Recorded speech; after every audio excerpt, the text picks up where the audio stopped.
Assalamualaikum warahmatullahi wabarakatuh.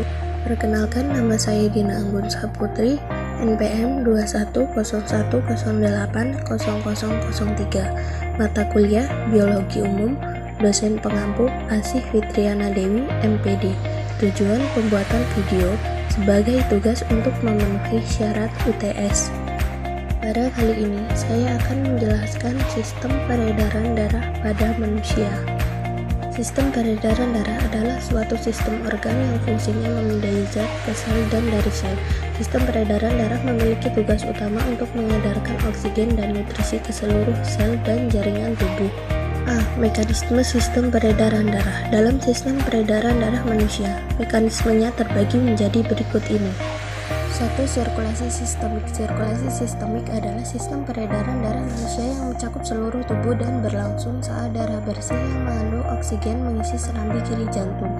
Darah bersih yang kaya oksigen ini mengalir menuju jantung setelah melepas karbon dioksida di paru-paru. Setelah berada di serambi kiri, darah akan diteruskan ke bilik kiri jantung untuk dialirkan ke seluruh tubuh melalui aorta. Darah yang mengalir melalui aorta akan terus mengalir hingga bagian paling ujung di seluruh tubuh. Setelahnya, darah akan kembali ke serambi kanan untuk mengalami proses pembersihan darah. 2. Sirkulasi pulmonal. Sirkulasi pulmonal disebut juga sirkulasi paru, merupakan sirkulasi darah dari jantung menuju paru-paru dan sebaliknya. Peredaran darah manusia dalam siklus ini berlangsung pada darah yang mengandung karbon dioksida dari sisa metabolisme tubuh kembali ke jantung melalui pembuluh vena besar atau vena cava. Darah kemudian akan masuk ke serambi kanan dan diteruskan ke bilik kanan jantung. Kemudian dialirkan ke paru-paru melalui arteri pulmonalis untuk ditukar menjadi oksigen.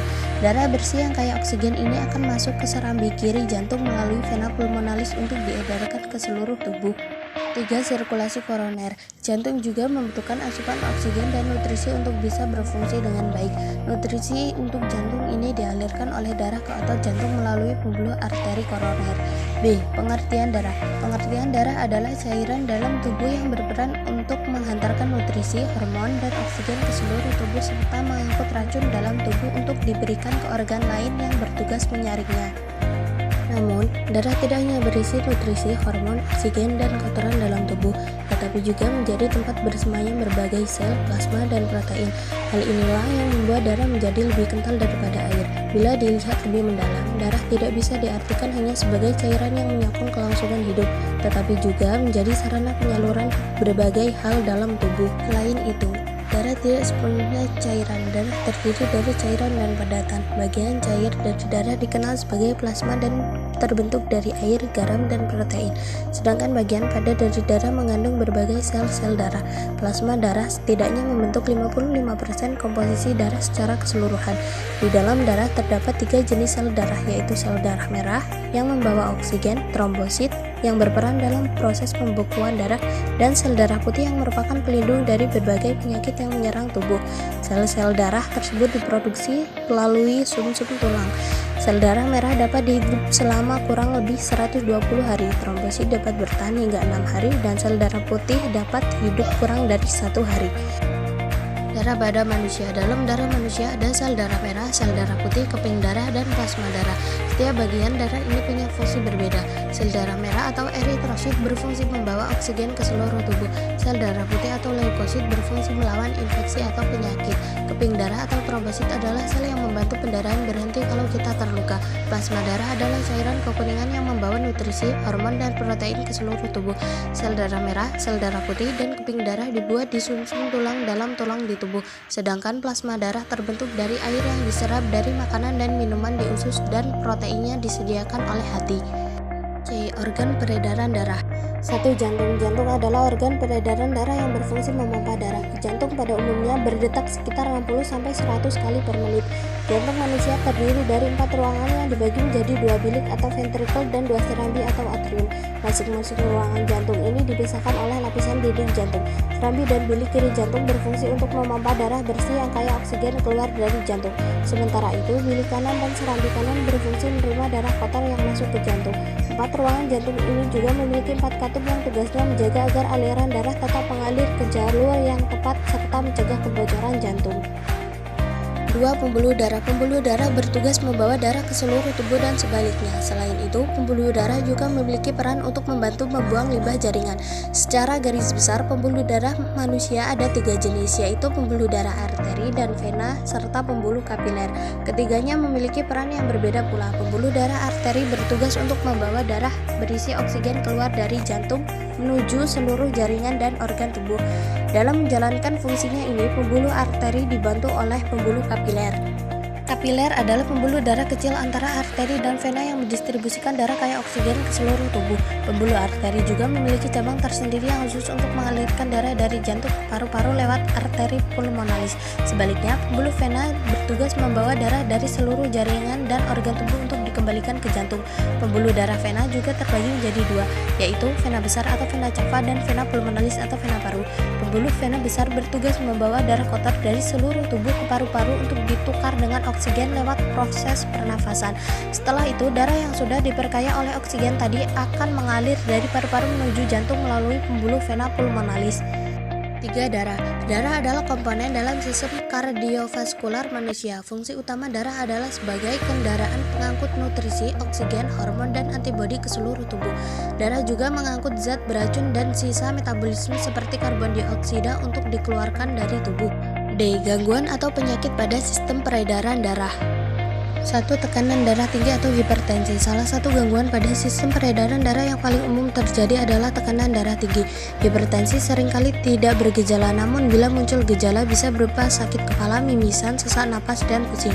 Seiring berjalannya waktu, tekanan darah tinggi yang tidak diobati dapat merusak pembuluh darah dan organ tertentu seperti jantung, otak, dan ginjal. 2. Aterosklerosis. Aterosklerosis adalah kondisi ketika pembuluh darah arteri mengeras dan kaku sehingga mengganggu aliran darah ke organ dan jaringan tubuh. Aterosklerosis terjadi karena penumpukan kolesterol, kalsium, dan jaringan ikat di dinding arteri akibat proses peradangan. Faktor-faktor yang meningkatkan risiko terjadinya aterosklerosis yakni tekanan darah tinggi, merokok, obesitas, dan diabetes. Pada tahap awal, aterosklerosis umumnya tidak menimbulkan gejala, namun kondisi ini lama-kelamaan dapat menyebabkan arteri sangat menyempit sehingga menghambat aliran darah pada organ-organ tubuh penting seperti otak, jantung, dan ginjal, serta bagian tubuh tertentu seperti lengan dan kaki. 3. Serangan jantung. Serangan jantung adalah gangguan pada sistem peredaran darah yang serius dan tergolong sebagai kondisi kegawatan medis. Kondisi ini terjadi ketika suplai darah ke jantung secara tiba-tiba tersumbat. Biasanya hal ini disebabkan oleh bekuan darah di pembuluh darah jantung atau aterosklerosis. Beberapa gejala serangan jantung yaitu nyeri dada, sesak napas, pusing, merasa lemah, serta timbulnya perasaan cemas yang luar biasa. Penyebab utama serangan jantung adalah penyakit jantung koroner. 4. Trombosis vena dalam atau deep vein thrombosis atau DVT adalah kondisi ketika pembuluh darah vena tersumbat oleh bekuan darah. Kondisi ini seringkali terjadi pada area tungkai. Penyakit ini dapat menimbulkan gejala berupa tungkai bengkak dan nyeri, serta kulit di tungkai yang bermasalah menjadi merah dan terasa hangat. Jika tidak diobati, DVT dapat menyebabkan komplikasi berupa emboli paru. Hal ini merupakan kondisi serius dan butuh penanganan medis segera. 5. Iskemia. Iskemia adalah istilah medis yang digunakan jika jaringan tidak mendapatkan suplai oksigen yang cukup, misalnya pada otot jantung. Iskemia pada jantung biasanya disebabkan oleh penyempitan atau penyumbatan satu atau lebih arteri koroner, yakni arteri yang memasok darah ke otot jantung. 6. Stroke. Stroke adalah kondisi medis serius yang dapat mengancam jiwa. Stroke terjadi saat suplai darah ke bagian otak terputus atau mengalami gangguan. Hal ini dapat menyebabkan kerusakan otak, kelumpuhan, dan bahkan kematian. 7. Kolesterol tinggi. Kolesterol tinggi biasanya disebabkan oleh gaya hidup kurang sehat dan pola makan yang tidak sehat. Beberapa orang juga bisa secara genetik beresiko kolesterol tinggi. Setiap orang memang membutuhkan kolesterol pada tubuhnya, namun kolesterol yang terlalu banyak dapat membentuk lapisan tebal di bagian dalam pembuluh darah dan akan menghalangi aliran darah. 8. Gagal jantung. Penyakit pada sistem peredaran darah selanjutnya yaitu gagal jantung. Gagal jantung disebabkan oleh jantung yang tidak memompa darah ke seluruh tubuh dengan baik. Kondisi ini akan menyebabkan penderitanya kelelahan, sesak napas, dan batuk. Beberapa penderita gagal jantung sulit melakukan banyak hal seperti berjalan, naik tangga, atau membawa barang-barang. Demikianlah materi sistem peredaran darah pada manusia yang dapat saya sampaikan. Kurang dan lebihnya saya mohon maaf. Saya ucapkan terima kasih. Wassalamualaikum warahmatullahi wabarakatuh.